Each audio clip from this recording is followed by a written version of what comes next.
about the likability trap that can hold women and people, costing you money, opportunities, and creating sleepless nights, to be honest with you. Rennie Perkins and Cara Lowenthal, and of course, joining our conversation now is best-selling author of books Wonder, Hell, and Limitless, How to Ignore Everybody, Carve Your Own Path, and Live Your Best Life, Laura Gassner-Otting. Thank you so much. I think you're the perfect guest for this conversation because you've seen it all. You've worked in politics, in the White House with Bill Clinton, and you've left that world because you said you were feeling imposter syndrome in so many ways in being in that political world. And you found a way to become a successful nonprofit founder and executive coach helping other women find their voice. I want to dig in right now because something you said just hit me to my heart. You said, we need to learn the difference, kind versus nice. Yes. Yeah. I knew y'all were going to say that. Because, right, we all want to be liked, but what kind of liked are you is the thing. So women are told we should be nice. Okay, what does nice mean? Nice means you don't upset anybody, you couch your criticism, you don't interrupt somebody when they're talking. But when a man does that, and if a man volunteers to mentor somebody or take on a little extra work, he's so kind. Now think about the difference. Nice is something you are. Kind is something you have. And if something you have, then that connotates power. Right. Right? You're nice, or what if you're kind? And if you act like somebody who's kind, it's something you can give that's valued by other people. Suddenly, you're liked, but you also have power, which is very different from what we're used to being told as women.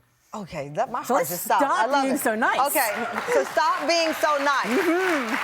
So the goal is you want to be kind. Yes. Stop being so nice. Yes.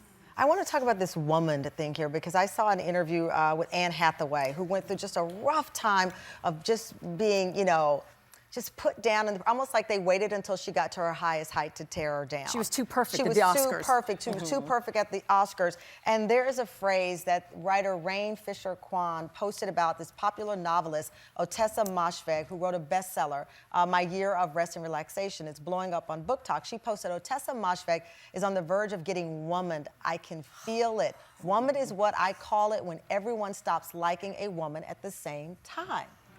I had to get off TikTok the other day because I felt like everybody was piling on J-Lo. It was like this trend all of a sudden since she came out to tell her truth about her movie. It's this phenomenon. Woman, what does that mean in our culture right now? Okay, so from my experience, and I'm speaking from the lens of a person who has an identity that intersects between being Black and a woman.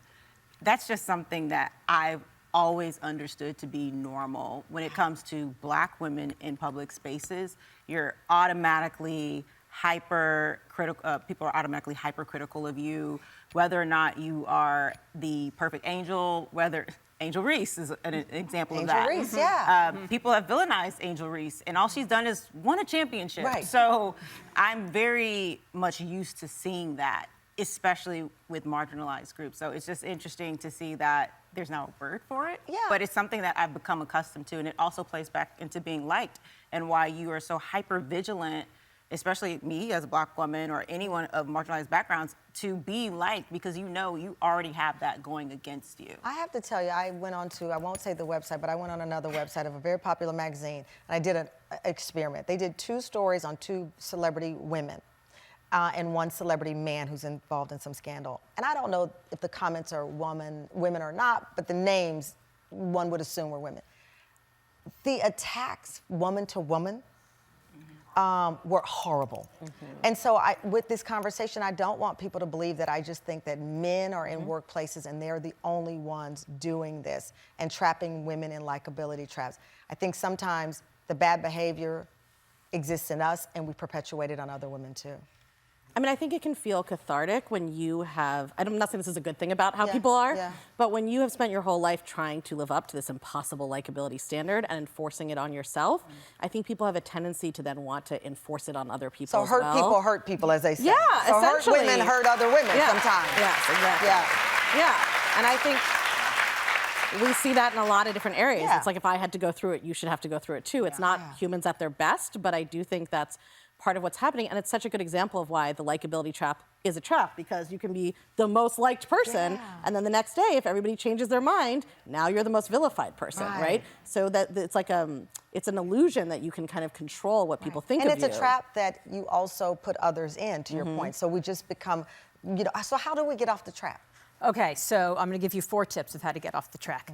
The first one is to stop trying to prove yourself over and over and over again. You don't have to keep proving yourself. You're there. You're in the chair. You've earned it. Be there with confidence. Number 2, you don't have to keep making everyone else bigger by making yourself smaller. So we don't have to walk around. We don't have to denigrate ourselves. We don't have to use the depreciating jokes. We can be big and still be liked. Number 3, if it's time to give feedback, trust me that people would much rather you be direct and then be polite with them. You don't have to fall all over yourself being overly polite, which also means that we don't have to give all sorts of compliments to people who don't deserve it.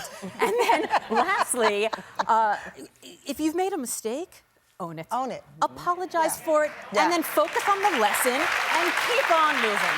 Well, I appreciate all 3 of you, because I mean, you've given me personally, and that's why I love our show, because I want people to simmer and think about what they've heard on the show. And so I appreciate your candor. I appreciate that you've written these books. And I'm going to tell you what, on my nightstand of my bed, Rennie Perkins, Cara Lowenthal, and Laura Gassner-Otting's books. And Tam Fam, guess what? Wait a minute. You're going home with Rennie's book. Not everyone's gonna like you. Cara's book, Take Back Your